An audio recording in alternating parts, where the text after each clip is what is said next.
Thank you for bringing me here. I want to thank the Young Conservatives. I absolutely appreciate it. It's a joy to be here. Before I get rolling, as I do on my radio show, I like to say that I am not an African American. I don't have an afro. I have an Amerifro. There are no African drums beating in my chest. I have the American guitar playing in my heart. As black as the ace of spades. If you turn these lights out, you only see my teeth and eyes. But I am proud to be an American. And what we've been trying to do is to wake up black Americans for the last 18 years or so, because not all, but most of them have been brainwashed, dumbed down, and demoralized by people like Jesse Jackson and the NAACP, the Congressional Black Caucus, Louis Farrakhan, and most of the black preachers who are not called by God, but by their mama. They're using black Americans in order to gain power and wealth. And they've been able to do that for the last 50 years or so by causing blacks to become angry. Because when you're angry and demoralized, you can control the people. But when you're immoral people, it is harder or impossible to control you. So we've been trying to wake up black Americans for the last 18 years or so. And let me just get some water here. We've been doing it by way of our after-school character building program, where we're bringing in young boys as young as 10 to 18, and we show these guys how to overcome their anger, how to, we tutor with them and counsel them. We go to their schools and talk to their teachers for them and help them make it through school, because most of them are growing up in homes without fathers and mothers today within the black community. Nationwide, 70% of black babies are born out of wedlock today. And in the state of Indiana, one state alone, you have something like 80% of black babies are born out of wedlock. And there is no outcry about it from the black community at all, or at least for the most part, because they don't want them to have fathers and mothers. They want them to rely on the so-called black leadership. We're doing the same thing with our home for boys, young men that we bring in from around the country, and we show these guys how to overcome their anger, take control of their life. They're first mad because they don't have fathers and mothers together. A lot of the black mothers are raising these boys by themselves, and it's difficult, and most of the mothers are angry about it, and they're turning the boys away from their fathers. They're impatient with the boys, so they're mad at their mothers for their lack of patience with them, and then their fathers for not being there to protect them from the mothers. And but we help them overcome that, find jobs, finish school. Some of them go on to different colleges around the country, and they're having a good life. And I want to start by giving you the socialist ideas of black Americans, what really happened and caused them to develop this mentality that they have about socialism.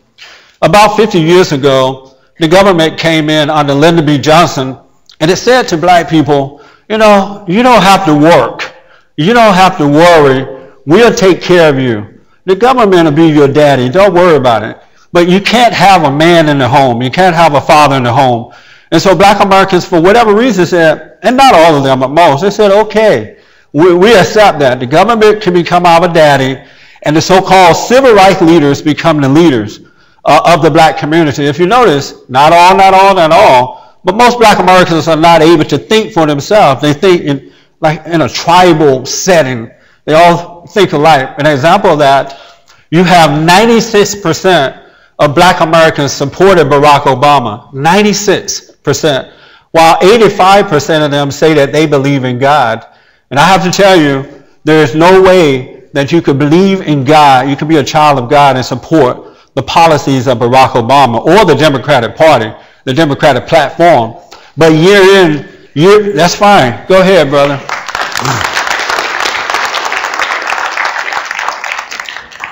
Year in and year out, they do support the Democratic platform. And that is because their leaders are liberal Democrats. They're political pawns for the Democratic Party. So they became the head of the people. And they, for the last 50 years, they've given black Americans everything that they've asked for. They say, oh, we want forced busing. And the government says, yeah, you can have it. We're going to give it to you. So they gave them forced busing. They integrated the schools and the communities. Then black Americans said, you know what, this is not enough for us. We want affirmative action. And it's weird. You know, I grew up on a plantation out in Alabama, right outside of Montgomery, Alabama.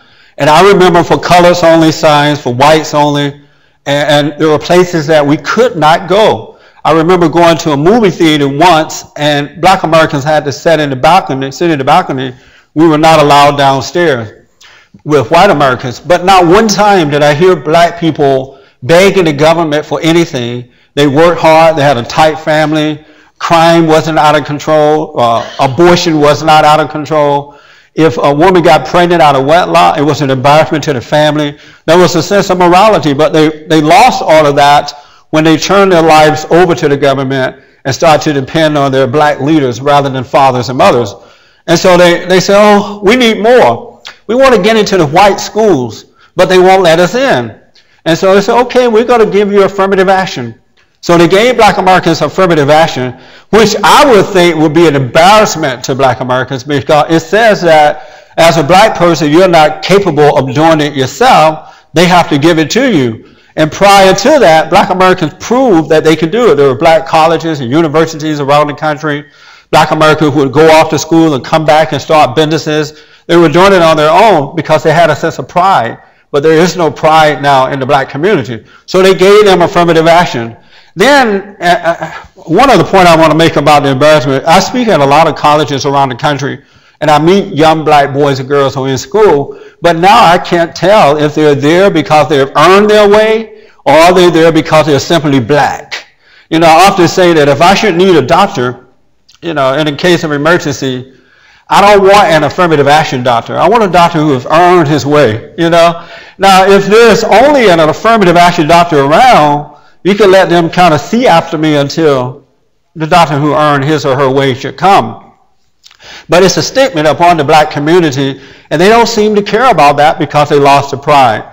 Well, one big mistake black Americans made once the civil rights movement came along, and they got their black leaders, instead of focusing on family, education, hard work, and businesses, they decided they're going to build a black government.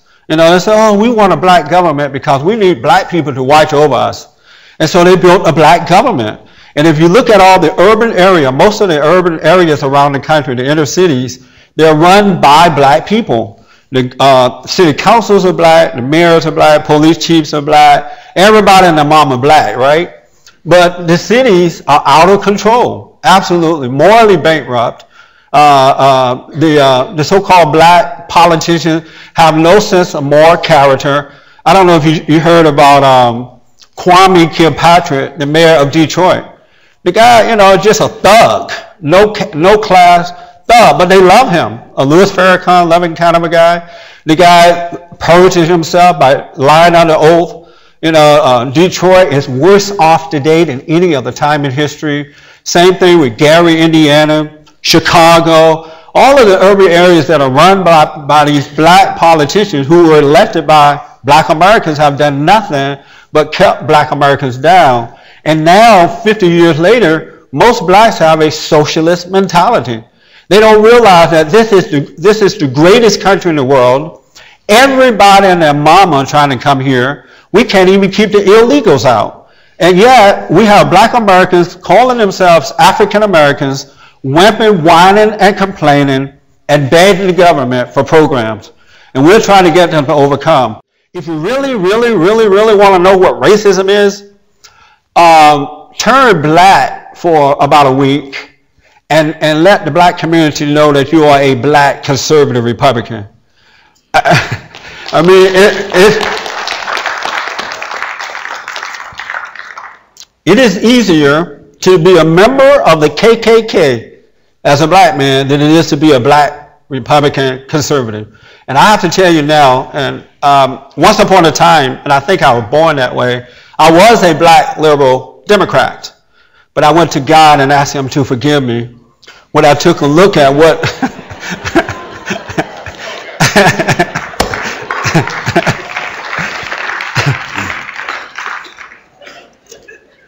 what happened was I became a Christian.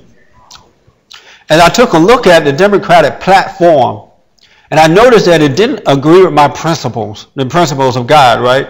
The platform, I'm not saying all Democrats, you hear me out. I am saying the platform, the Democratic platform is anti-God, in that they support same-sex marriage, homosexuality, they support abortion at any point now. They don't believe black Americans should have fathers and mothers in their homes. They believe that the government should take care of black people, that they don't have to worry, we'll take care of you. The Democratic Party believes in a weak military. And so I realized that there's nothing in this party that I can agree with, so I left the party. And God blessed me to become a conservative Republican because I agree closer with the Republican platform than that of the Democratic platform. So I'm a happy man today. Abortion out of control in the black community.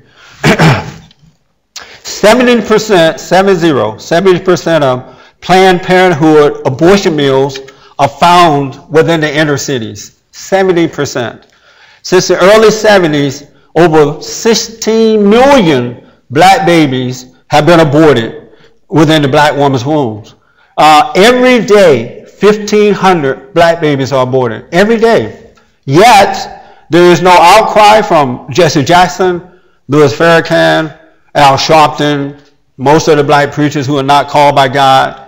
The NAACP, really, it's time out for the NAACP. We don't need NAACP. Racism is over, and I want to say that in case the black students don't know this, it ended a long time ago. It's just that most blacks today are angry and racist toward white Americans. They don't know that white folks are not racist toward them, because when you're angry, the truth looked like the lie looked like the truth to you. It's like being married. I remember I used to date a lot, and whenever I would meet a woman, I was, like, wow, thank you, God, for this beautiful woman. This woman was sent by God. I really appreciate her, right? And then when I become angry at her, all of a sudden, she doesn't look like the same woman. And I'm like, how in the world did I end up with this one? What was I thinking? Well, it's the same woman. It's just that when you're angry, you're looking through dark lenses. You can't see things as clear. That's why God said we should be of love and not of hate, so that you can see clearly. Well, the so-called black leadership have kept black Americans angry in order to manipulate them for their own personal gain, power, and wealth. Black Americans need fathers and mothers. They don't need governmental programs. They don't need some so-called black leaders to guide them. They need a perfect example from their fathers and mothers, and we had that prior to the civil rights movement. But I have to tell you, you have not known what real anger is until you've been raised by an angry black female. It is rough. Look at the anger in the black boys and girls, the ones that are joining gangs. That anger is coming from their mothers and not from racism. Angry black mothers create angry black children, and the father should be there to protect them, but they're not around because they're destroyed when they're little kids as well. If you have any doubt about what an angry black woman would do to you, go to the post office tomorrow and ask them a second question. You'll see all hell come out. Or to the bank. They don't have the patience to do it because the men have let them down.